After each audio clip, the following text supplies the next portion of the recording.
How to log in Spotify app. Hi everybody, welcome back to our channel. In today's video, we are going to learn how we can log in into the Spotify app. So let's just dive right into the video and find out how to.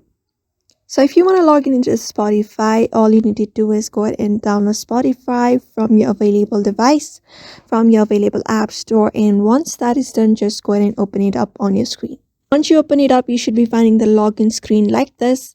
So you can go ahead and sign up if you don't have an account, but if you want to log in, go ahead and tap on this login option. After you do that, it gives you option of continuing with the email, your Google, or your Facebook. So if you have used any of these methods in order to create your account, for example, email, go ahead and enter your email or your username and then your password. After that, tap on this login option and you should be logged in into Spotify. Otherwise, with Google and Facebook, you just need to confirm it, give access, and you will be logged in into Spotify. And once that is done, you can just go ahead and access the app and use the app itself in order to stream music into your device from your account.